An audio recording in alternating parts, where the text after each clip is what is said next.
हम्म।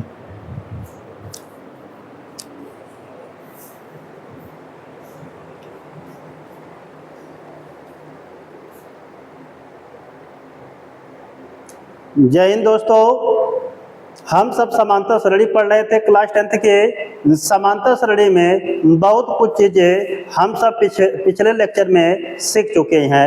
अब इस लेक्चर में हमको बताना है कि समांतर श्रेणी का n वां पद या व्यापक पद क्या होता है। यहाँ से आप लोगों को पढ़ाना था और इसके पहले की जितनी भी चीज़ें थी आपको पिछले लेक्चर में आपको बता दिया गया है। अब हम सीखेंगे कि समांतर श्रेणी का n वां पद या व्यापक पद क्या होता है, इनके बारे में अच्छी तरीके से जानेंगे। तो चलिए इसको हम आपको बताते हैं कि n वां पद या व्यापक पद क्या होता है। समांतर श्रेणी का मानक रूप या व्यापक रूप, समांतर श्रेणी का मानक रूप या व्यापक रूप क्या होता है, इनके बारे में आपको पढ़ना है। तो समांतर श्रेणी का मानक रूप या व्यापक रूप क्या होता है, इसको आप जानेंगे। तो समांतर श्रेणी का मानक रूप क्या होता है या व्यापक रूप क्या होता है। मानक रूप या व्यापक रूप का मतलब होता है कोई भी चीज किस रूप में लिखी जाती है या किस रूप में होती है, उसी को मानक रूप या व्यापक रूप कहते हैं। जैसे अगर हम समांतर श्रेणी की बात करें तो समांतर श्रेणी किस रूप में होती है या किस रूप में लिखी जाती है, उसी को हम समांतर श्रेणी का मानक रूप या व्यापक रूप कहते हैं। इसी प्रकार से जैसे कोई भी आपका द्विघात समीकरण है या कोई भी दो चर वाले रैखिक समीकरण युग्म है या कोई भी आपका बहुपद है, यह प्राय किस रूप में हो सकते हैं या किस रूप में लिखे जाते हैं, उसी को मानक रूप या व्यापक रूप कहते हैं। तो समांतर श्रेणी का मानक रूप या व्यापक रूप क्या होगा, जो समांतर श्रेणी आपकी होती है, यह जिस रूप में लिखी जाती है या जिस रूप में यह होती है, उसी को हम समांतर श्रेणी का मानक रूप या व्यापक रूप कहते हैं। तो समांतर श्रेणी किस रूप में होती है, इसको हम आपको बताते हैं। जो समांतर श्रेणी एपी देखी होती है, एपी का जो मानक रूप या व्यापक रूप होता है, इसमें देखिए सबसे पहले ए है, ए माने प्रथम पद होता है। इसके बाद प्रथम पद में आप सार्वंतर डी को जोड़ेंगे तो दूसरा पद आपका निकलेगा। इसके बाद जो प्रथम पद आपका होता है, सार्वंतर का 2 का गुणा करके इसको प्रथम पद में जोड़ देते हैं, तब आपको तीसरा पद निकलता है। इसके बाद सार्वंतर में 3 का गुणा करके प्रथम पद को जोड़ते हैं तो आपका चौथा पद निकलता है। इसके बाद यहाँ पर देखिए सार्वंतर में 4 का गुणा करके प्रथम पद को जोड़ते हैं तो पांचवा पद निकलता है। तो इसको हम कह दे यह प्रथम पद आपका A1 है, यह द्वितीय पद आपका A2 है, यह तृतीय पद आपका A3 है, यह चतुर्थ पद आपका A4 है, यह आपका पांचवा पद A5 है। इसका मतलब जो समांतर श्रेणी आपको दी होती है, इसमें हम पदों को क्रम से रखते हैं। इस प्रकार से रखेंगे कि इनके बीच का जो अंतर होना चाहिए वह समान होना चाहिए या इनका सार्वंतर आपका समान होना चाहिए। तो समांतर श्रेणी का मानक रूप या व्यापक रूप क्या होता है कि समांतर श्रेणी जिस रूप में लिखी जाती हैं या समांतर श्रेणी जिस रूप में होती हैं या समांतर श्रेणी के प्रश्न जिस रूप में दिए जाते हैं, उसी को समांतर श्रेणी का मानक रूप या व्यापक रूप कहते हैं। इसके बाद मानक रूप या व्यापक रूप का जो सूत्र होता है वह देखिए एपी माने समांतर श्रेणी ए comma a plus d comma a plus 2d comma a plus 3d comma a plus 4d। यह जो समांतर श्रेणी की आपके पद होते हैं, यह जानते हैं कि समांतर श्रेणी के जो क्रम आपके होते हैं, यह प्रथम पद ए और सार्वंतर डी पर निर्भर होते हैं। अगर हमें प्रथम पद ए और सार्वंतर डी दिया रहे तो हम समांतर श्रेणी को उसके मानक रूप या व्यापक रूप में लिख सकते हैं, क्योंकि जो मानक रूप या व्यापक रूप बनता है यह समांतर श्रेणी के क्रम को दर्शाता है कि समांतर श्रेणी किस रूप में होती है, समांतर श्रेणी किस क्रम में लिखी जाती है, यही जो इसका रूप होता है, इसी को मानक रूप या व्यापक रूप कहते हैं। तो समांतर श्रेणी का जो मानक रूप एपी का सूत्र होता है, AP equal to a comma a plus d comma a plus 2d comma a plus 3d comma a plus 4d comma a plus 5d dot dot dot and so on. ऐसे आपका जाता रहेगा। यह रहा समांतर श्रेणी का मानक रूप या व्यापक रूप। तो समांतर श्रेणी का मानक रूप या व्यापक रूप को बनाने के लिए हमको प्रथम पद a और सार्वंतर d की आवश्यकता होती है। आगे अब चलते हैं। इसके बाद देखिए कि समांतर श्रेणी बनाने का सूत्र है। समांतर श्रेणी अगर आपको देखिए बनाने के लिए कह दिया जाए, अगर आपको समांतर श्रेणी नहीं दी रहे बल्कि आपको पद दिए रहे, सार्वंतर d का मान दिया रहे और आपसे कहे कि समांतर श्रेणी आप बनाइए, तो समांतर श्रेणी कैसे आप बनाएंगे इसको आपको बताया जा रहा है। अगर आपको समांतर श्रेणी बनाने के लिए कहा जाए तो समांतर श्रेणी बनाने के लिए हमको देखिए दो चीजों की आवश्यकता होती है, एक प्रथम पद a और दूसरा सार्वंतर d की आवश्यकता होती है। अगर प्रथम पद a और सार्वंतर d हमको मालूम हो जाए तो हम समांतर श्रेणी आसानी से बना सकते हैं, क्योंकि समांतर श्रेणी जो बनाने का सूत्र होता है वह प्रथम पद a और सार्वंतर d पर निर्भर होता है। इसका मतलब अगर समांतर श्रेणी बनानी रहे तो प्रथम पद a और सार्वंतर d को लेना पड़ता है। तो जब प्रथम पद a और सार्वंतर d को लेंगे तब देखिए आपका सूत्र बनेगा कि समांतर श्रेणी AP इक्वल टू हो जाएगा a comma a plus d comma a plus 2 a plus 2d comma a plus 3d comma a plus 4d comma a plus 5d। यह जानते कि जो सूत्र आपको दिया गया है यह समांतर श्रेणी बनाने का सूत्र आपको दिया गया है। या तो आपको पद दिए रहेंगे तब समांतर श्रेणी AP बराबर A1 कामा A2 कामा A3 कामा A4 कामा A5 डॉट डॉट डॉट ऐसे पदों को लिख देंगे तब भी आपका समांतर श्रेणी का रूप बन जाएगा, मतलब समांतर श्रेणी आपकी तैयार हो जाएगी। या इसे शॉर्टकट में अगर लिखना चाहते हैं समांतर श्रेणी AP equal to A plus n d होता है। तो इससे ये निष्कर्ष निकल रहा है कि अगर हमको कोई भी समांतर श्रेणी बनाने के लिए दी जाती है या कह देता कि एक समांतर श्रेणी आप बनाइए, तो समांतर श्रेणी बनाने के लिए हमको प्रथम पद a और सार्वंतर d की आवश्यकता होती है। अगर प्रथम पद a और सार्वंतर d ज्ञात हो जाए तो समांतर श्रेणी आप आसानी से बना सकते हैं, और चाहे जितनी बड़ी आपको समांतर श्रेणी बनानी रहे, चाहे जितने पदों की आपको बनानी रहे, आप बिल्कुल आसानी से बना सकते हैं। इसलिए समांतर श्रेणी जो होती है यह प्रथम पद a और सार्वंतर d पर निर्भर होती है। तो समांतर श्रेणी बनाने के सूत्र को आप सीखे। यहाँ पर समांतर श्रेणी बनाने के सूत्र आपको 3 थे दिए गए हैं। इन तीनों में से आप किसी का प्रयोग कर सकते हैं, चाहे इसका चाहे इसका चाहे इसका। तो तीनों में से आप किसी का प्रयोग करके समांतर श्रेणी आप बना सकते हैं। तो इससे निष्कर्ष ये निकल रहा है कि अगर हमको समांतर श्रेणी बनानी है तो समांतर श्रेणी बनाने के लिए 3 पदों की आवश्यकता, मतलब समांतर श्रेणी बनाने के लिए हमको 2 चीजों की आवश्यकता होती है और 2 चीजों की सहायता से आप आसानी से बना सकते हैं। वह 2 चीज होता क्या है, प्रथम पद a और सार्वंतर d होता है। तो यह आपका रहा समांतर श्रेणी बनाने का सूत्र है। समांतर श्रेणी इस तरीके से निर्माण की जाती है या समांतर श्रेणी आपकी बनाई जा सकती है। तो अगर समांतर श्रेणी बनाने के लिए आपसे कहा जाए तो समांतर श्रेणी बनाने के पहले दिए गए प्रश्न में आप प्रथम पद a और सार्वंतर d ज्ञात करने का प्रयास करेंगे। आगे चलते हैं। समांतर श्रेणी का यनमा पद या व्यापक पद। अब देखिए समांतर श्रेणी का यनमा पद या व्यापक पद क्या होता है, मतलब जो समांतर श्रेणी आपको दी गई है, समांतर श्रेणी में आपको अनेक संख्याएं आपको दी गई हैं, तो उस समांतर श्रेणी का यनमा पद या व्यापक पद कैसे ज्ञात करेंगे इसको आप देखिए। तो समांतर श्रेणी का यनमा पद या व्यापक पद समांतर श्रेणी के प्रथम पद से लेकर अंतिम पद को यनमा पद या व्यापक पद कहते हैं। जो समांतर श्रेणी आपको दी जाती है उस समांतर श्रेणी के प्रारंभ से लेकर अंत तक के जितने भी आपको पद दिए जाएंगे सबको आप यनमा पद या व्यापक पद कहेंगे। जैसे अगर मैं आपको एग्जांपल दूं, एग्जांपल के माध्यम से अगर समझाएं, अगर आपको एक एपी दी गई है, एपी अगर आपको दी गई है, इस एपी में आपको देखिए 2 4 6 8 10 12 आपको दिए गए हैं पद। तो इसमें देखिए जो प्रथम पद आपको देखिए यह A1 है, यह A2 है, यह A3 है, यह A4 है, यह A5 है, यह A6 है। डॉट डॉट डॉट डॉट करके मान लेते हैं हम, कोई पद आपका मान लीजिए है 100 ही मान लेते हैं। यह देखिए आपका यनवा पद AN हो जाएगा।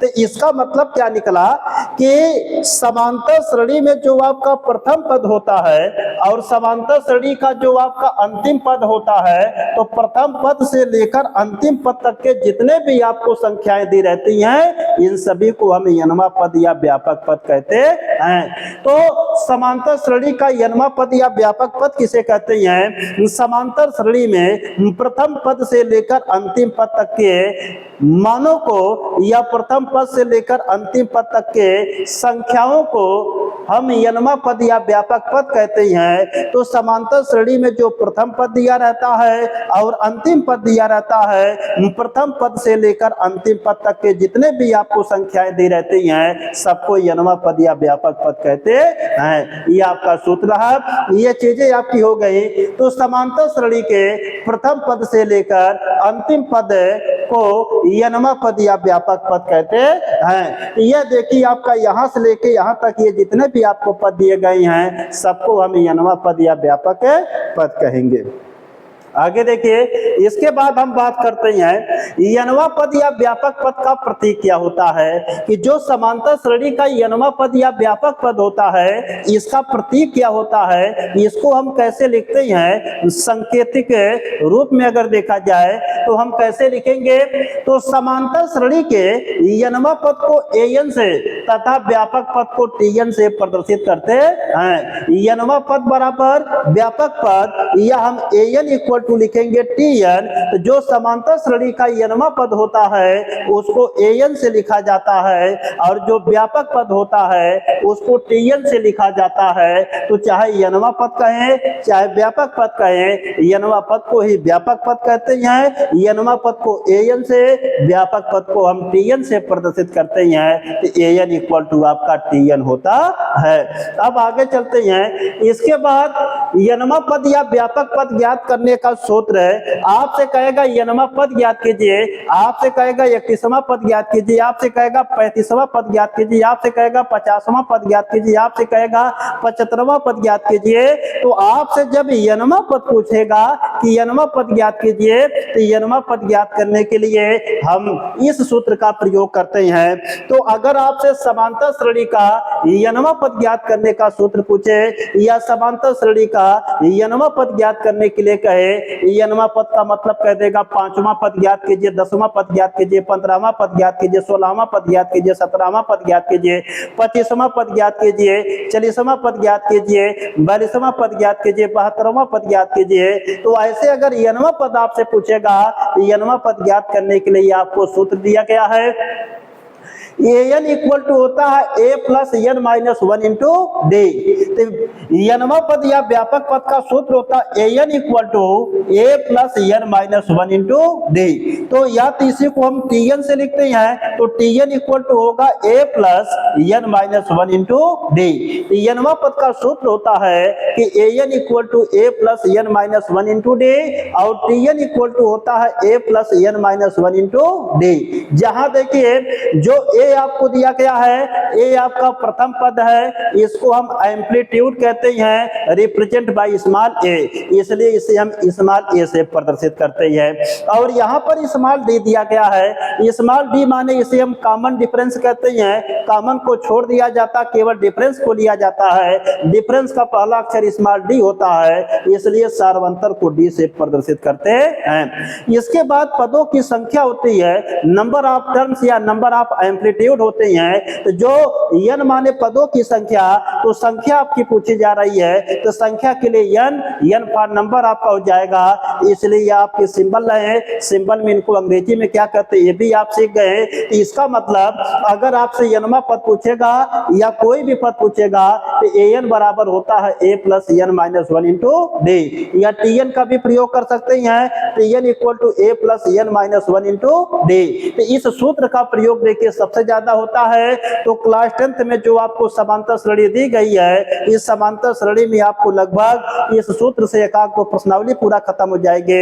इसलिए यनवा पद या व्यापक पद का का सूत्र आपको याद होना चाहिए।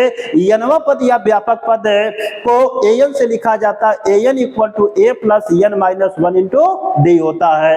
यहां तक आपका तैयार होना चाहिए और किसी विद्यार्थी को कोई दिक्कत नहीं होनी चाहिए, ये आपको समझ में आना चाहिए। अगर आपको कोई दिक्कत होती है तो आप कमेंट के माध्यम से हमको बता सकते हैं। इसमें जो भी आप लोगों को दिक्कतें होंगे उनको नेक्स्ट वीडियो में हम बिल्कुल क्लियर कर देंगे। तो यहाँ तक चीजें आप लोग अच्छी तरीके से तैयार करेंगे। यह है समांतर श्रेणी के देखिए जो थियरी आपके सिद्धांत आपके होते हैं, जो कॉन्सेप्ट रूल अप्रोच होते हैं, उनको बताया जा रहा है। इसके बाद इनसे संबंधित जितने भी आपके सवाल बनते हैं, एक्सरसाइज भी खूब करवाई जाएगी और कोई भी क्वेश्चन भी नहीं आपका छोड़ा जाएगा। तो आप इनको देखते चलिए और आगे आपको धीरे धीरे नेक्स्ट वीडियोज में आपको सब चीजें मिलती चलेंगे। इसके बाद हम बात करें तो n वां पद या व्यापक पद का सूत्र आप सीखे कि an equal to a plus n minus 1 into d होता है। इसके बाद tn equal to a plus n minus 1 into d होता है। a इक्वल टू एम्पलीट्यूड प्रथम पद होता है, d इक्वल टू डिफरेंस सार्वंतर होता है, n equal to number of term पदों की संख्या होती है। इस सूत्र का प्रयोग सबसे ज्यादा होगा। और हम आपको दोस्तों बता दें कि जो समांतर श्रेणी आपको दी गई है ये आप तो 10th में पाएंगे, इंटरमीडिएट में भी आप पाएंगे। इसके बाद जो कॉम्पिटिटिव या वनडे एग्जाम्स होते हैं उनमें भी इस चैप्टर से क्वेश्चन पूछा जाता है। इसलिए समांतर श्रेणी जो है ये आपके लिए बेहद इंपॉर्टेंट चैप्टर है। इसमें कोई भी चीज आप मिस नहीं करेंगे।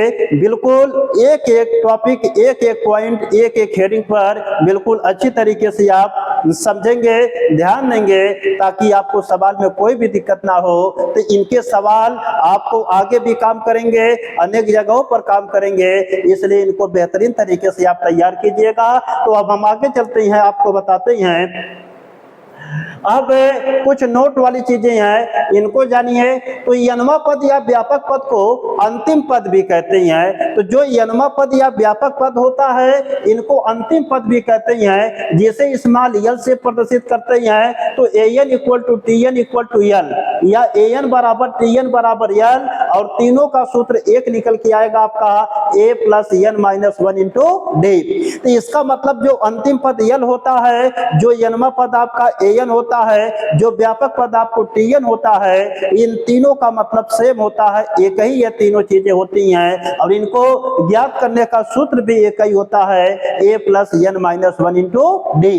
तो इसका मतलब चाहे आपको अंतिम पद से कोई भी सवाल आपसे पूछे कि अंतिम पद ज्ञात करने के लिए अगर आपसे पूछेगा तब भी आप इसका प्रयोग करेंगे।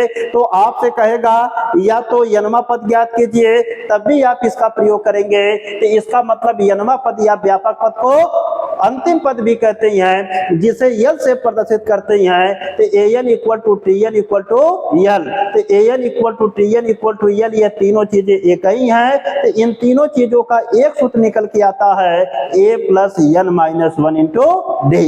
तो इसको आप तैयार करेंगे। अब आगे चलते हैं, थोड़ा सा इसमें कुछ आपको अलग से चीजें आपको बता दी जाती हैं। जो सवाल में आपको रूल मिलेंगे, सवाल आपको मिलेंगे इन नियमों पर, तो सवाल लगाते समय यह सूत्र आपको काम देगा, क्योंकि इस पर आधारित भी आपको सवाल दिया गया है। तो हम थोड़ा सा इसके बारे में चर्चा करते हैं। चक्रवृद्धि ब्याज ज्ञात करने का सूत्र है। तो चक्रवृद्धि ब्याज देखिए कैसे ज्ञात की जाती है। तो चक्रवृद्धि ब्याज पर सवाल है, तो इसलिए इस नियम को हम थोड़ा सा बता देते हैं कि मिश्र धन बराबर होता है मूलधन इंटू 1 प्लस दर बटे 100 की होल टू दी पावर आपका समय होता है। तो इसका मतलब मिश्र धन बराबर होता है मूलधन इंटू 1 प्लस दर बटे 100 की होल टू दी पावर समय होता है। तो इसका मतलब आर, या इसे सिंबल में लिखेंगे तो a इक्वल टू आपका अमाउंट होता है, मतलब आपका जो होता है मिश्र धन होता है। p का मतलब आपका प्रिंसिपल अमाउंट होता है, मतलब मूलधन होता है, इंटू 1 प्लस r का मतलब रेट होता है, बटे आपका 100 whole to the power n का मतलब होता है नंबर ऑफ टाइम, मतलब समय की जो संख्या आपको दी रहती है वह होता है। तो यहाँ पर a equal to p into 1 plus r by 100 की whole to the power n।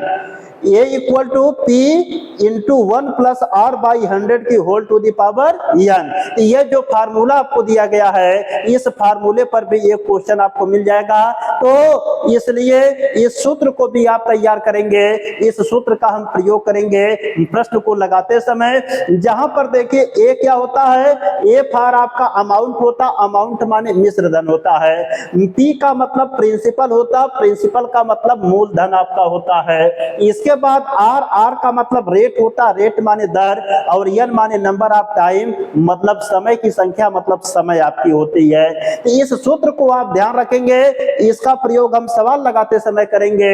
तो चक्रवृद्धि ब्याज ज्ञात करने का सूत्र क्या होता है, मिश्र धन बराबर मूलधन इंटू 1 प्लस दर बाई 100 की घात समय होता है। या सिंबल में बात करें कि a equal to p into 1 plus r by 100 की whole to the power n। जहां आपका a इक्वल टू अमाउंट मतलब मिश्र धन होता है, p इक्वल टू प्रिंसिपल मूलधन होता है, r इक्वल टू रेट दर होता है, n for number of time आपकी समय की संख्या या आपका समय होता है। तो इस सूत्र को आप याद रखेंगे, इससे आप लोगों को सवाल बताया जाएगा। तो आगे चलें, इसके बाद तो आगे चलते हैं। देखिए इसके बाद क्या है, इसमें देखिए नोट है, चक्रवृद्धि ब्याज में एक वर्ष के लिए n बराबर 1, 2 वर्ष के लिए n बराबर 2, 3 वर्ष के लिए n बराबर 3 रखते हैं। आप जानते हैं कि जो चक्रवृद्धि ब्याज होती है यह वार्षिक याद की जाती है। तो इसमें एक वर्ष के लिए आप n बराबर 1 रखेंगे, 2 वर्ष के लिए आप n बराबर 2 रखेंगे, और 3 वर्ष के लिए n बराबर आप 3 रखेंगे, 4 वर्ष के लिए आप n बराबर 4 रखेंगे। तो इसी प्रकार से जितने वर्ष का आपको निकालना होगा उतना आप n का मान बारी बारी से रखते जाएंगे, उतने वर्ष का आपको निकलता जाएगा। ये आपको चक्रवृद्धि ब्याज का सूत्र रहा, इससे आपको संबंधित सवाल मिलेंगे, तो इसको आप याद रखेंगे। आगे चलते हैं। इसके बाद जब समांतर श्रेणी के पद दिए होते हैं तो सार्वंतर d का मान ज्ञात करने का सूत्र है। जब समांतर श्रेणी के पद दिए होते हैं तो सार्वंतर d का मान ज्ञात करने का सूत्र है। अब देखिए आप सार्वंतर d कैसे ज्ञात करेंगे, इनके बारे में बताएंगे। जब आपको समांतर श्रेणी दी रहे, समांतर श्रेणी की आपको सभी पद दिए रहे, तो जब समांतर श्रेणी के सभी पद दिए रहेंगे तब सार्वंतर d का मान कैसे आप ज्ञात करेंगे, इसके बारे में आपको हम बताते हैं। तो देखिए यहाँ पर आपको एक समांतर श्रेणी AP दी गई है। इस समांतर श्रेणी AP के जो पद आपको देखे दिए गए हैं, A1 दिया गया है, A2 दिया गया है, A3 दिया गया है, A4 दिया गया है, A5 आपको दिया गया है। तो हम सार्वंतर d का मान ज्ञात करेंगे। तो देखिए सार्वंतर d का मान ज्ञात करने का सूत्र होता है, तो हम दूसरे पद में से पहले पद को घटाते हैं, मतलब उत्तरोत्तर पद में से पूर्व पद को घटाया जाता है, उत्तरोत्तर पद में से पूर्व पद को घटाते हैं, उत्तरोत्तर पद में से पूर्व पद को घटाते हैं, उत्तरोत्तर पद में से पूर्व पद को घटाते हैं। तो सार्वंतर ज्ञात करने का जो सूत्र होता है, यह उत्तरोत्तर पद माइनस पूर्व पद है, या अगला पद माइनस पहले वाला पद है, या हम कहते हैं A2 माइनस A1। तो कहने का मतलब कई तरीके से हम सूत्र को बना सकते हैं। तो यहाँ पर देखिए हम कैसे निकालेंगे। तो यहाँ पर जानते हैं कि जब इन दोनों के बीच का सार्वंतर निकालेंगे, इसे D1 से हम मान लेते हैं। जब इन दोनों के बीच का सार्वंतर निकालेंगे, इसे D2 से लिखते हैं। जब इन दोनों के बीच का सार्वंतर निकालेंगे, इसे D3 से लिखेंगे। जब इन दोनों के बीच का सार्वंतर निकालेंगे तो इसे D4 से लिखेंगे। तो इस तरीके से D1, D2, D3, D4 आप निकाल लिए। अब यहाँ से सूत्र आप लगा सकते हैं। तो सार्वंतर D1 बराबर उत्तरोत्तर पद माइनस पूर्व पद। तो उत्तरोत्तर पद क्या है, A2 माइनस पूर्व पद क्या है, A1। इसके बाद देखिए यहीं से D2 निकालेंगे। तो D2 बराबर उत्तरोत्तर पद आपका क्या है, A3 माइनस पूर्व पद क्या है, A2।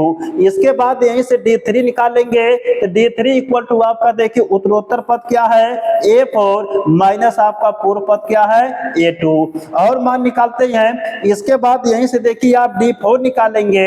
D4 माने उत्तरोत्तर पद आपका A5 है, पूर्व पद आपका A4 है। तो इस तरीके से देखिए सार्वंतर D का मान निकालने के अनेक सूत्र हो गए। तो सार्वंतर D का मान कैसे निकाला जाता है, इस तरीके से निकालेंगे आप। लेकिन इतना ध्यान रखेंगे कि D इक्वल टू आपका D1 इक्वल टू आपका D2 इक्वल टू आपका D3 इक्वल टू आपका D4 होना चाहिए। इसका मतलब जितना भी आप सार्वंतर D का मान निकालेंगे, D1 equal to D2 equal to D3 equal to D4 equal to आपका D होना चाहिए, अगर यह एक समांतर श्रेणी AP है तब। तो अगर आपको समांतर श्रेणी दी गई है तो समांतर श्रेणी की विशेषता होती है कि इसमें सभी पदों का अंतर बराबर होना चाहिए। इसलिए आप D1 D2 D3 D4 D5 D6 आप जितना भी D1 का मान निकाल लीजिए तो आप जानते हैं कि सबका मान बराबर होना चाहिए और सभी मान आपका D के बराबर हो जाएगा। यह जानते हैं कि समांतर श्रेणी का सार्वंतर निकालने का सूत्र आपका बना, तो समांतर श्रेणी का सार्वंतर आप निकालेंगे। अगर सार्वंतर बराबर रहेगा तब जानते कि आपका वह सार्वंतर है कि वजह से समांतर श्रेणी होगी। और अगर समांतर श्रेणी दी गई है तो सार्वंतर सभी बराबर होंगे। तो जब सभी सार्वंतर बराबर होते हैं तो हम सबको नहीं निकालते हैं, केवल एक सूत्र लगाते हैं, D equal to A2 minus A1। तो केवल D equal to A2 minus A1 का प्रयोग करके हम सार्वंतर निकाल लेते हैं। क्योंकि अगर समांतर श्रेणी है तो सभी पदों का अंतर बराबर होगा। इसका मतलब कि सबको ना निकाल के हम केवल एक निकाल ले, तो एक का सार्वंतर निकालने के लिए D equal to A2 minus A1 का हम प्रयोग करते हैं। तो इसका मतलब जो सार्वंतर D होता है तो सार्वंतर D का मान ज्ञात करने के लिए हमको समांतर श्रेणी के पदों का ज्ञात होना आवश्यक है। अगर समांतर श्रेणी के पद आपको दिए गए हैं तो आप आसानी से सार्वंतर D का मान ज्ञात कर सकते हैं। यह सार्वंतर D का मान कैसे ज्ञात किया जाता है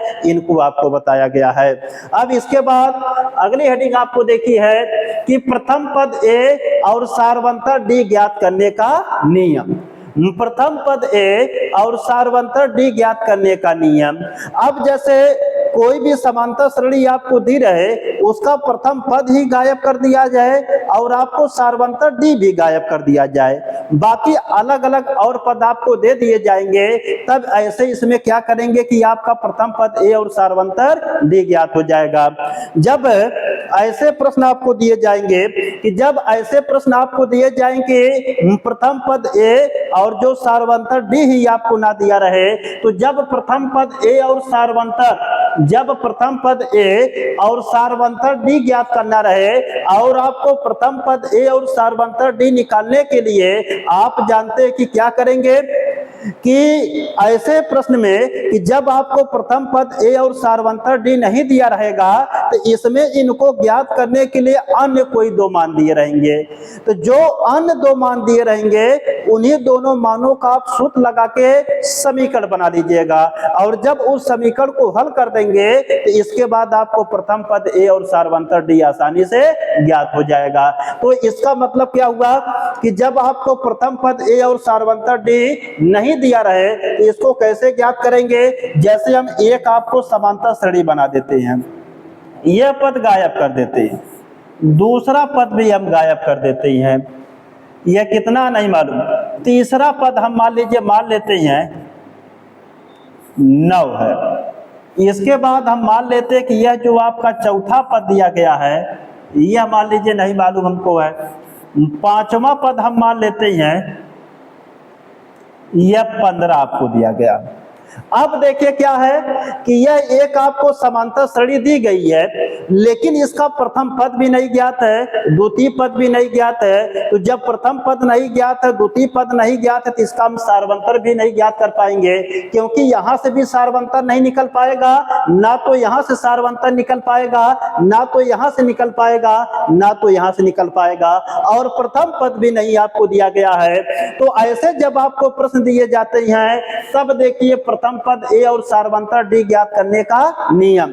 तब प्रथम पद A और सार्वंतर D कैसे ज्ञात करेंगे, तब देखिए जो पद आपको दिए होते हैं इन्हीं पदों का आप सूत्र लगा दीजिएगा और सूत्र लगाने के बाद इनको हल कर लेंगे तो प्रथम पद A और सार्वंतर D निकल जाएगा। जैसे यह प्रथम पद आपका A1 होगा, और यह द्वितीय पद आपका A2 होगा, यह तृतीय पद आपका A3 होगा, यह चतुर्थ पद आपका A4 होगा, यह पंचम पद या पांचवा पद आपका A5 होगा।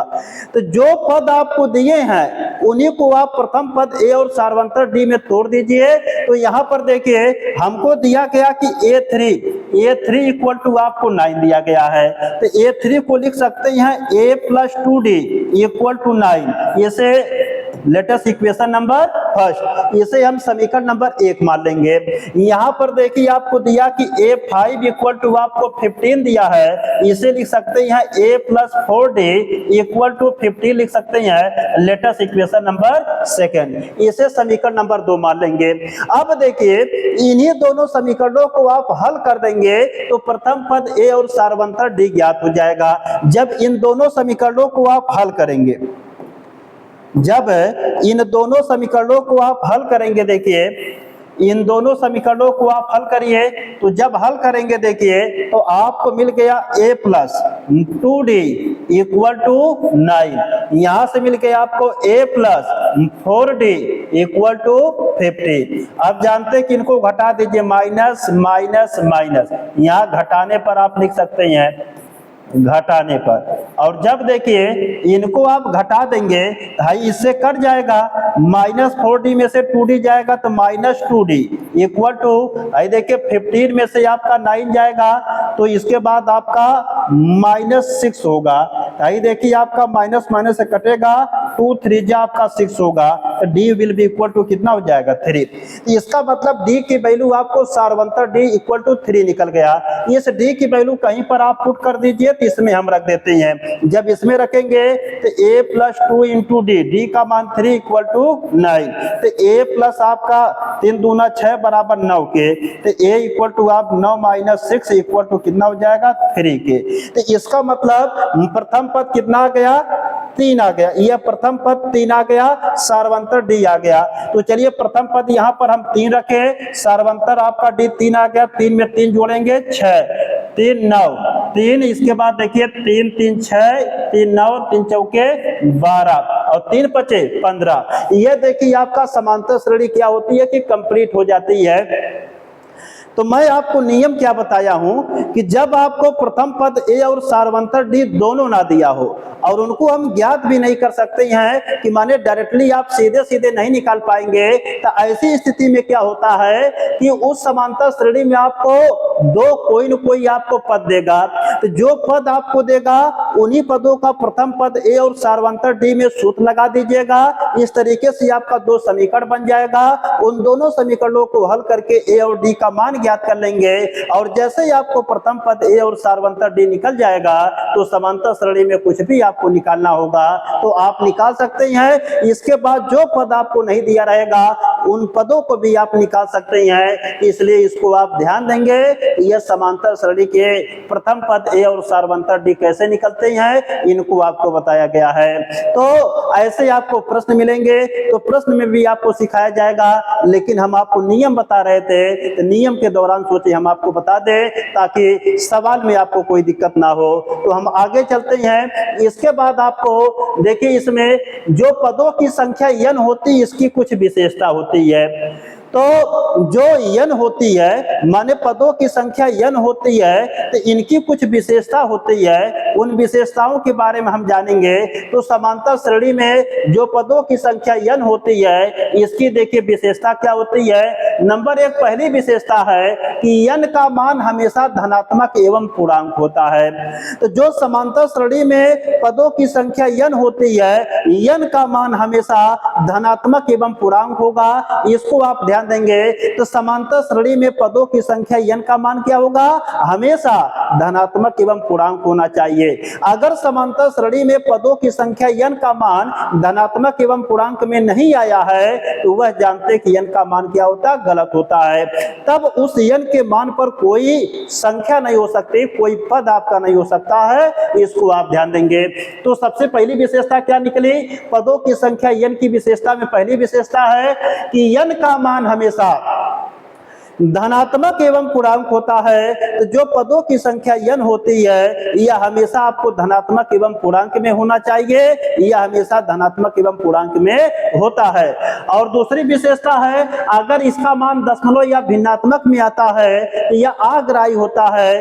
अग्राही का मतलब अग्राही, आ माने नहीं, ग्राही माने ग्रहण करने योग्य या लेने योग्य है। तो जो मान लेने योग्य नहीं होता है या जो मान ग्रहण करने योग्य नहीं होता है उसे गणित में अग्राही कहते हैं। तो अग्राही माने ग्रहण करने योग्य नहीं या लेने योग्य नहीं। तो इसका मतलब अगर पदों की संख्या n का मान दशमलव में या भिन्नात्मक आएगा तो उस मान को छोड़ दिया जाता, वह मान गलत होता है और उस मान के स्थान पर कोई भी पद या संख्या नहीं हो सकती है। तो इसलिए आप ध्यान देंगे प्रश्न को लगाते समय, अगर प्रश्न को लगाते समय आपको पदों की संख्या n का मान धनात्मक और पूर्णांक दिया रहे तो वह मान आपका सही रहेगा, उस मान के स्थान पर कोई भी पद या संख्या आ सकती है। अगर पदों की संख्या n का मान दशमलव में भिन्नात्मक में अगर आता है तो उस पद के स्थान पर कोई भी संख्या आपकी नहीं आएगी, इसको आप ध्यान देंगे। इसका मतलब n का मान हमेशा धनात्मक एवं पूर्णांक में होना चाहिए और n का मान कभी भी भिन्नात्मक या दशमलव में नहीं होना चाहिए, इसको आप ध्यान देंगे। अगर भिन्नात्मक या दशमलव में होता है तो उस संख्या के स्थान पर कोई भी पद या संख्या नहीं होती है। आगे चलते हैं। इसके बाद देखिए जो समांतर श्रेणी का अंत से या अंतिम से nवां पद ज्ञात करने का सूत्र है। अब देखिए जो समांतर श्रेणी आपको दी गई है, जैसे यहाँ पर एक समांतर श्रेणी आपको AP दी गई है, AP equal to A1 A2 A3 A4 dot dot dot and so on. अब देखिए अगर आपसे सीधे सीधे इधर से ना पूछ के, इधर से नहीं पूछ के आपसे कह दे कि अंतिम से nवां पद ज्ञात कीजिए, इधर से पूछेगा, इधर से निकालने के लिए कहेगा, माने अंत से, इधर से जब आपको पूछेगा अंतिम पद से nवां पद ज्ञात करना या अंत से nवां पद ज्ञात करना। अभी तक देखिए जब आप इधर से निकाल रहे थे तब आपका an equal to a plus n minus 1 into D था, लेकिन जब इधर से आपको निकालने के लिए कहेगा, अंत से निकालने के लिए कहेगा या अंतिम से निकालने के लिए कहेगा, तो समांतर श्रेणी का अंत से या अंतिम से nवां पद ज्ञात करने का सूत्र क्या होता है? देखिए अंत से nवां पद ज्ञात करने का सूत्र होता है l minus n minus 1 into D, l minus n minus 1 into D, l minus n minus 1 into d होता है। जहां देखिए l फार आपका लास्ट टर्म होता है माने अंतिम पद होता है, n फार आपका नंबर ऑफ टर्म होता है, पदों की संख्या होती है, d फार आपका डिफरेंस होता है, सर्व अंतर होता है। इसको जानेंगे। यह इस सूत्र का भी देखिए प्रयोग होगा सवाल लगाते समय, इस सूत्र पर भी आपको प्रश्न मिलेंगे। कभी कभी आपसे प्रश्न में कहेगा अंत से या अंतिम से यह पद ज्ञात कीजिए, तो जब अंत से या अंतिम से पूछेगा तब आप इस सूत्र का प्रयोग करेंगे। तो अंत से nवां पद बराबर l minus n minus 1 into d होता है। जहां l क्या है? लास्ट टर्म है, अंतिम पद, n क्या है? नंबर ऑफ टर्म है, पदों की संख्या है, d क्या है? डिफरेंस आपको सार्वंतर दिया गया है। तो इसको ध्यान देंगे कि अंतिम से या अंत से nवां पद ज्ञात करने का सूत्र होता है l minus n minus 1 into D. आगे चलते हैं। अब इसके बाद दो समांतर श्रेणियों का सार्वंतर समान होने पर नियम। अगर देखिए आपको दो समांतर श्रेणियों का सार्वंतर समान होने पर नियम, अगर दो ठे समांतर श्रेणी आपको दी रहे, दो ठे, जैसे आपको एक AP1 दे दीजिए, एक आपको AP1 दिया जाए, यह AP1 मान लीजिए, और दूसरा आप AP2 मान लीजिए, दूसरी समांतर श्रेणी क्या? AP2। अगर दो ठे आपको दी रहे, अगर जब आपको AP1 माने पहली समांतर श्रेणी दी गई है, यह AP2 माने आपको दूसरी समांतर श्रेणी दी गई है, तो जब दो समांतर श्रेणियां दी रहती हैं तो इनमें कुछ नियम होते हैं, उन नियम को आप सीखेंगे। दो समांतर श्रेणियों का सार्वंतर समान होने पर नियम। अगर आपको दो समांतर श्रेणी दी गई है और दोनों समांतर श्रेणियों में आपको अंतर जो है समान हो, माने सार्वंतर आपको बराबर दिया रहे, तब नियम क्या होता है? जब दो समांतर श्रेणियों का सार्वंतर समान या बराबर होता है तो उन दोनों श्रेणियों के सभी पदों का अंतर समान या बराबर होता है। मतलब क्या निकला, अगर दो समांतर श्रेणी आपको दिया गया है, अगर दो समांतर श्रेणियों में किन्हीं दो पदों का सार्वंतर बराबर है तो किन्हीं दो पदों का सार्वंतर जो बराबर होगा वही सभी पदों का सार्वंतर होगा। तो इसका मतलब जब दो समांतर श्रेणियों में सार्वंतर समान रहता है तो किसी भी पद का अगर सार्वंतर ज्ञात करेंगे तो वही आएगा। तो यहाँ पर नियम पढ़ें कि जब दो समांतर श्रेणियों का सार्वंतर समान या बराबर होता है तो उन दोनों श्रेणियों के सभी पदों का अंतर समान या बराबर होता है। मतलब क्या निकला कि अगर दो समांतर श्रेणी आपको दी रहेगी, अगर उनका सार्वंतर बराबर है तो दोनों समांतर श्रेणियों में से हम किन्हीं दो पदों का अंतर निकालेंगे तो उनका अंतर भी क्या होगा, बराबर आएगा। तो इसको आपको ध्यान देना। अर्थात इसको हम दूसरे भाषा में अगर समझना चाहते हैं तो आप देखिए कैसे समझ सकते हैं। अगर दो समांतर श्रेणियों के सभी पदों का अंतर n है तो बाकी सभी पदों का अंतर भी n होगा। मतलब अगर आपको दो समांतर श्रेणी आपको दी गई है, इन दोनों समांतर श्रेणियों के n जो सभी पदों का अंतर है, मतलब 100 पद आपको दिए गए, सभी पदों का अंतर अगर आपको n दिया गया है तो बाकी जितने भी आपके पद बचेंगे, चाहे 99 पद का अंतर निकालिए, चाहे 98 पद का अंतर निकालिए, चाहे 60वें पद का अंतर निकालिए, चाहे 50वें पद का अंतर निकालिए, चाहे 31वें पद का अंतर निकालिए, सबका अंतर कितना होगा, n होगा। क्यों? क्योंकि जानते हैं कि जब दो समांतर श्रेणियों का सार्वंतर बराबर है तो सार्वंतर बराबर का मतलब ये हो गया कि इनके बीच का गैप आपका बराबर है। तो जब गैप आपका बराबर है तो आप किसी भी पद को घटाएंगे दोनों समांतर श्रेणियों में से तो उनका अंतर भी क्या होगा, बराबर होगा। यह नियम होता है। इस नियम से देखिए आपको सवाल मिलेंगे, अगर सवाल को नियमता लगाएंगे तो बहुत बड़े हो जाते हैं। ऐसे सवालों को हम थियरी रूप में लगा देते हैं, माने कॉन्सेप्ट जो आप पढ़े हैं इसके अनुसार आप लगा देंगे आसानी से। जैसे सवाल देखिए, अगर आपको दे दिया जाए, आपसे कह दे कि अगर दो समांतर श्रेणियों के सभी पदों का अंतर 100 है तो शेष सभी पदों का अंतर भी 100 होगा। अब कहेगा आपसे 1000वें पदों का अंतर बताइए तब भी 100 होगा। आपसे कहेगा 98 पदों का अंतर बताइए तब भी 100 होगा। तो यह नियम आपका निकल के आ गया कि अगर दो समांतर श्रेणियों के सभी पदों का अंतर 100 है तो शेष सभी पदों का अंतर भी 100 होगा। ऐसे सवाल आपसे पूछे जाएंगे। तो इन सवालों को आप देखिए नियम से भी लगाएंगे तो थोड़ा बड़े आपके लगेंगे, लेकिन अगर इस कॉन्सेप्ट को आप, इस रूल को अपने दिमाग में बैठाएंगे तो आप डायरेक्टली लगा सकते हैं। एक शब्द में या एक लाइन में आप लिख के लगा सकते हैं। इसलिए ध्यान दीजिएगा, ये आपका रूल रहा, यह आपका नियम रहा। नियम क्या है कि अगर दो समांतर श्रेणियों के सभी पदों का अंतर n है तो बाकी सभी पदों का अंतर भी n होगा, या अगर दो समांतर श्रेणियों के 100वें पदों का अंतर 100 है तो शेष सभी पदों का अंतर भी 100 होगा।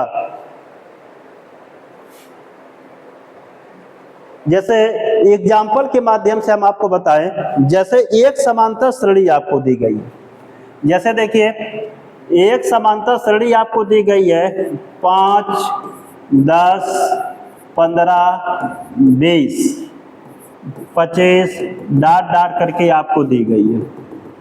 डॉट इनमें कितने का अंतर है, 5-5 का अंतर है। अब कोई दूसरी हम समांतर श्रेणी बना लेते हैं। अब दूसरी समांतर श्रेणी बनाएं, जितने का अंतर इसमें है उतने का अंतर उसमें भी रहे। मान लीजिए हम दूसरी समांतर श्रेणी बनाते हैं, इसमें 5-5 का अंतर दे दिए हैं। अब जैसे हम बना दे दूसरी समांतर श्रेणी, मान लीजिए 10 लेते हैं,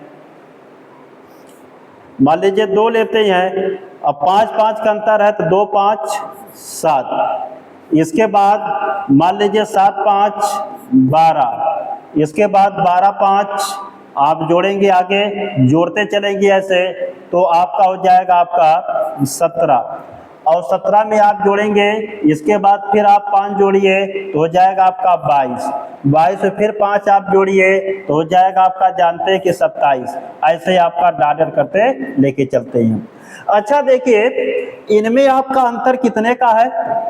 इसमें आप अंतर पाएंगे कि 5 का आपको अंतर दिया गया है, इसमें भी आप पाएंगे 5 का अंतर दिया गया है, इसमें भी पाएंगे आपको 5 का अंतर दिया गया है, इसमें भी पाएंगे कितने का अंतर दिया गया है? 5 का। अब इसी प्रकार से इसमें भी पाएंगे आपको 5 का अंतर दिया गया, इसमें भी पाएंगे आपको 5 का अंतर दिया गया, इसमें भी पाएंगे आपको 5 का अंतर दिया गया, इसमें भी पाएंगे आपको 5 का अंतर दिया गया, इसमें भी पाएंगे आपको 5 का अंतर दिया गया है। तो नियम हो गया कि जब दो समांतर श्रेणियों में सार्वअंतर बराबर रहे, जब दो समांतर श्रेणियों में सार्वअंतर बराबर रहे, तो ये दो आपको अलग अलग समांतर श्रेणी दी गई है, इनमें क्या है कि सार्वअंतर बराबर है। अब इसमें किन्हीं पदों को आप घटाइए। देखिए, प्रथम पद को घटाइए, तो प्रथम पद को हम घटाएंगे तो यहाँ पर देखिए आपको 5 दिया गया है, यहाँ पर देखिए आपको 5 दिया गया है, तो 5 में से हम 2 को घटाएंगे तो 5 माइनस 2 बराबर 5 माइनस 2 बराबर कितना आएगा? 3 के। अब इसी प्रकार से देखिए, हम अगर दूसरे पद को घटाते हैं, अगर दूसरे पद को घटाएंगे इसको, तो हम देखिए 10 में से 7 को घटाएंगे, कितना आएगा? 3 आएगा। इसके बाद देखिए तीसरे पद को आप घटाइए, अगर हम देखिए 15 में से घटाएंगे 12 को तभी 3 आएगा। अगर हम देखिए चौथे पद को अगर घटाते हैं तो यहाँ पर देखिए घटाएंगे तो 20 में से हम 17 को घटा दें तभी कितना आएगा? आपका 3 आएगा। इसके बाद देखिए आगे हम अगर घटा दें 25 में से हम 22 को घटा दें, अगर हम 25 में से 22 को घटा देते हैं तब भी कितना आएगा? 3 आएगा। तो इससे ये निष्कर्ष निकला कि 5 में से 2 जाएगा 3, 10 में से 7 जाएगा 3, 15 में से 12 जाएगा 3, 20 में से 17 जाएगा 3, 25 में से 22 जाएगा 3। तो यहाँ पर देखिए सभी जगह आपका 3 3 आया। तो अगर हम ये कह दे कि जब दो समांतर श्रेणी, यहाँ पर आपको यह AP1 आपको दिया गया, AP या पहली एपी मान लीजिए दी गई है, इसको हम फर्स्ट मान लेते हैं एपी, और यह सेकंड आपको एपी दिया गया है, इस एपी को हम सेकंड मान लेते हैं। तो यहाँ पर देखिए 2 एपी आपको दिया गया है। तो यह जब एक प्रथम आपकी समांतर श्रेणी दी गई है, यह आपकी दूसरी समांतर श्रेणी आपको दी गई है। तो जब 2 समांतर श्रेणियां दी जाती हैं, इनमें देखिए समांतर श्रेणियों में आपका इनमें 5-5 का अंतर है और इसमें भी आपको 5-5 का अंतर है। नियम निकल के आया कि जब 2 समांतर श्रेणियों का सार्वंतर समान हो, माने सार्वंतर बराबर हो, तो जब 2 समांतर श्रेणियों का सार्वंतर बराबर होगा तो अगर इनमें किन्हीं 2 पदों का अंतर जितना होगा वही बाकी सभी पदों का अंतर होगा। तो अगर हम कह दें कि पहले पदों का अंतर 3 है तो तीसरे पदों का अंतर कितना होगा? तब भी 3 होगा। चौथे पदों का अंतर कितना होगा? तब भी 3 होगा। पांचवें पदों का अंतर कितना होगा? तब भी आपका 3 होगा। तो इससे ये निष्कर्ष निकला कि जब 2 समांतर श्रेणियों के सार्वंतर बराबर होते हैं तब हम किन्हीं पदों का अंतर निकालेंगे तो उनमें अंतर भी उनका समान आएगा। अगर पहले पदों का अंतर 3 आता है तो दूसरे पदों का अंतर भी 3 आएगा, तीसरे पदों का भी अंतर 3 आएगा, चौथे पदों का भी अंतर 3 आएगा, पांचवें पदों का भी अंतर 3 आएगा। तो इसलिए इसको आप डायरेक्टली लगा सकते हैं। आपसे जैसे प्रश्न ये पूछ दे कि 2 समांतर श्रेणियों के सार्वंतर बराबर है, जैसे यहाँ पर देखिए 2 समांतर श्रेणी दी गई है, इनमें 5-5 का अंतर है, इनका सार्वंतर बराबर है। तो जब 2 समांतर श्रेणियों के सार्वंतर क्या होंगे? बोलिए, बराबर होंगे। जब 2 समांतर श्रेणियों के सार्वंतर आपके बराबर दिए गए हैं, तो जब 2 समांतर श्रेणियों के सार्वंतर आपको बराबर दिए जाएंगे तो इनमें हम कह दें कि अगर पहले पद का अंतर 3 है तो पांचवें पद का अंतर बता दीजिए, तो पांचवें पद का भी अंतर कितना होगा 3। चौथे पद का अंतर बता दीजिए, तो ये भी कितना होगा 3। तो कहने का मतलब है किसी पद का अंतर पूछेगा तो एक किसी पद का अंतर देगा, बाकी किसी पद का अंतर पूछेगा तो वह उसी के बराबर होगा। तो ऐसे प्रश्न को आप डायरेक्टली लगा सकते हैं। अगर कॉम्पिटिटिव एग्जाम में बहुविकल्पी में आता है तो इनको लगाया नहीं जाता है, डायरेक्ट हम हल कर देते हैं, डायरेक्ट हम बता देते हैं। तो यहाँ से नियम आपका निकल के आया कि जब दो समांतर श्रेणियों के सार्वंतर बराबर होते हैं तो उनमें अगर किसी एक पद का जितना अंतर होता है वही बाकी सभी पदों का भी अंतर होता है। तो जैसे मैं एक प्रश्न आपसे बना के पूछूं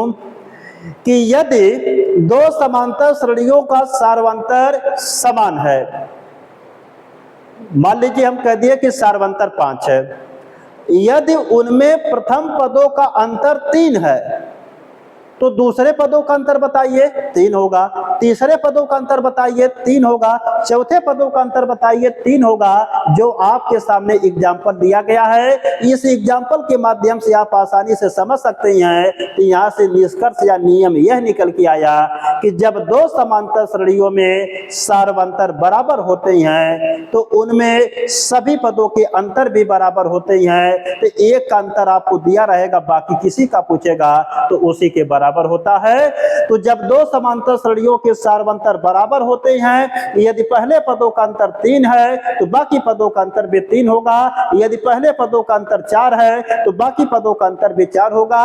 यहां से यह नियम आपका निकल के आया है। इस नियम पर भी आपको सवाल दिए जाते हैं, लेकिन सवाल को अगर नियमता लगाएंगे, सूत्र के द्वारा लगाएंगे तो बहुत बड़े होते हैं, इनको डायरेक्टली भी आप हल कर सकते हैं एक शब्द में लिख के। यह नियम रहा आप सीखे।